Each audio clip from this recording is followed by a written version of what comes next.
Jajaran elit Partai Keadilan Sejahtera atau PKS menyambangi kediaman Presiden RI terpilih Prabowo Subianto pada Jumat 11 Oktober 2024 sore. Prabowo menerima PKS masuk ke dalam kabinet pemerintahan Prabowo dan Wakil Presiden terpilih Gibran Raka Buming Raka. Dalam pertemuan itu, Ketua Umum Partai Gerindra tersebut mengatakan bahwa PKS merupakan kawan lama. Dia mengingat betul pernah berkoalisi dalam Pilpres 2014 maupun 2019 lalu. Prabowo pun mengatakan dirinya tidak masalah PKS tidak mendukungnya sebagai calon presiden pada Pilpres 2024. Diketahui pada Pilpres 2024 PKS berkoalisi dengan PKB dan Nasdem mengusung Anies Baswedan dan Muhaimin Iskandar atau Caimin. Baginya perbedaan pilihan politik merupakan hal biasa. Terpenting, menurutnya, setelah kontestasi demokrasi, semuanya kembali bekerja sama dalam membangun bangsa. Karena itu, Prabowo menghormati PKS yang kini mau bekerja sama dengan pemerintahannya mendatang.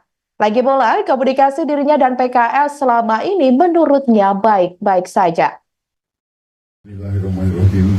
Assalamualaikum warahmatullahi wabarakatuh. Saudara-saudara sekalian, selamat sore, salam sejahtera kita sekalian. Alhamdulillah pada sore hari ini saya bersama perwakilan dari keluarga besar Partai Gerindra untuk pimpinannya menerima kunjungan dari kawan lama kita, unsur pimpinan dari Partai Keadilan Sejahtera. Saya ucapkan terima kasih Ustadz Salim Segaf Al-Jufri sebagai Ketua Majelis Syuro PKS, kemudian Dr. Ahmad Karyawan sebagai pelaksana harian Presiden PKS, karena Pak Saiku sedang kampanye di Jawa Barat. Hadir Sekretaris Jenderal, Bendahara Umum, dan unsur pimpinan semuanya. Sekali lagi terima kasih kehadiran di Kartanegara ini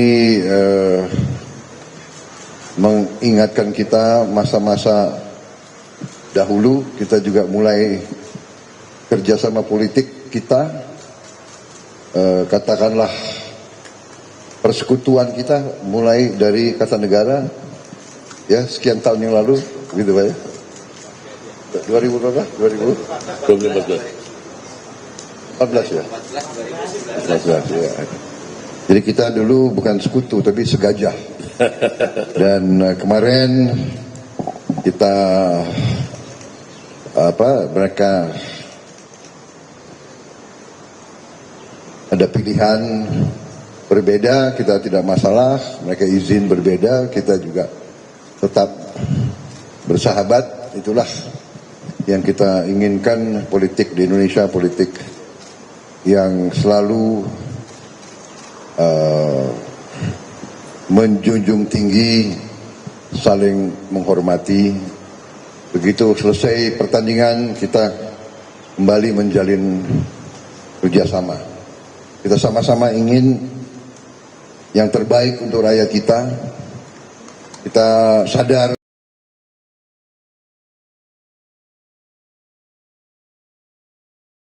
politik harus sadar, harus paham dan mengerti kewajiban kita yang mendahulukan dan mengutamakan kepentingan rakyat kita.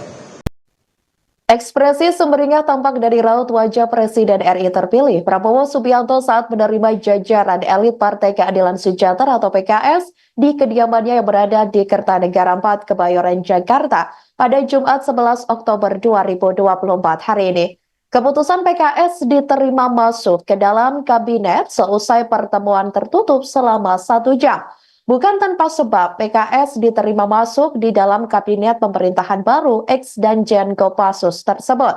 Dalam pertemuan ini, petinggi PKS yang hadir merupakan pejabat utama DPP PKS. Mereka adalah Ketua Majelis Syuro PKS Habib Salim Segaf Al-Jufri dan PLH Presiden PKS Ahmad Heriawan.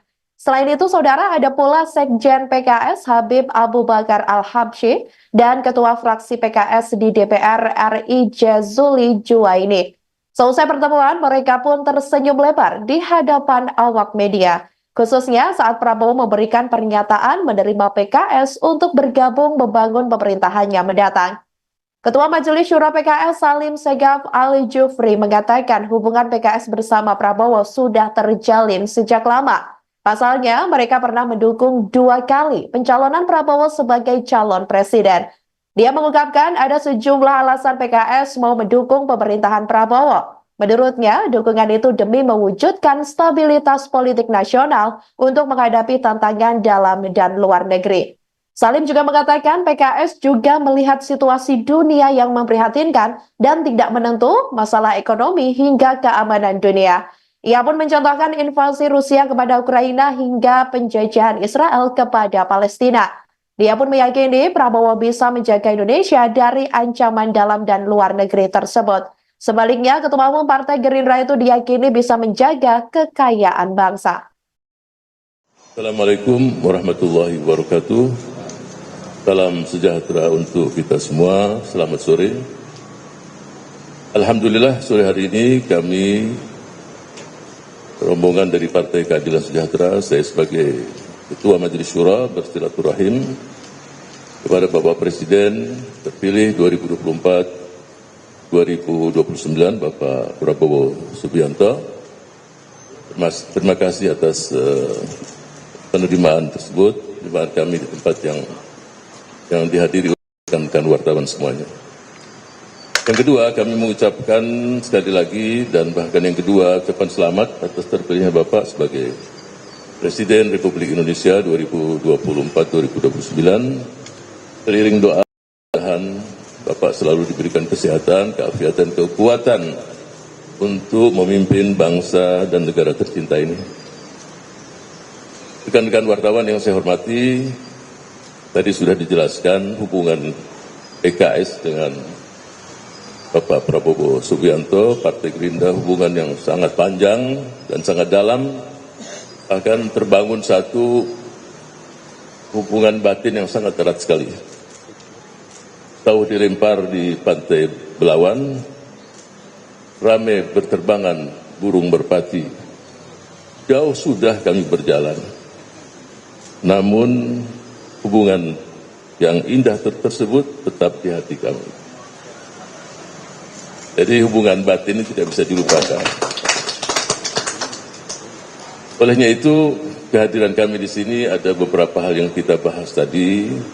Yang pertama tadi sudah dijelaskan, kita selalu akan mengokohkan persatuan dan kesatuan bangsa yang mewujudkan stabilitas politik nasional yang kokoh dan kuat untuk bersama-sama kita menghadapi semua tantangan dari dalam maupun dari luar negeri. Yang kedua, untuk mewujudkan cita-cita pendiri bangsa di negara yang sangat majemuk ini tidak mungkin dikelola oleh 1-2 kelompok saja, tapi seluruh komponen bangsa harus bersama-sama dengan niat yang ikhlas, hati yang benar-benar punya keinginan yang luar biasa untuk bersama-sama kita menghadapi permasalahan-permasalahan tersebut. Yang ketiga, kalau kita melihat situasi dunia, ya semua kita melihat bagaimana kondisi yang tidak menerima masalah keamanan, semua itu membuat kita harus membuat kita semakin solid. Contoh yang terjadi di Rusia, Ukraina, bahkan agresi Zionis Israel kepada bangsa Palestina, semua itu membuat kita juga harus berpikir secara komprehensif bagaimana bangsa yang besar ini bisa menghadapi itu semua, karena pasti dampaknya kita rasakan. Dan yang terakhir, kita sebagai bangsa besar secara teritorial, secara penduduk, secara kekayaan alam, ya kita ingin bangsa kita ini jadi leader di kawasan, pemimpin di kawasan. Ya, dan saya melihat ya Subianto mampu untuk menjadi pemimpin leader di kawasan ini. Demikianlah Viral News kali ini saudara, jangan lupa download aplikasi Tribun X untuk informasi lebih lengkap di www.tribunx.com. Tetap bersama kami dan selamat menyaksikan program selanjutnya. Terima kasih dan sampai jumpa. Download Tribun X sekarang, menghadirkan lokal menjadi Indonesia.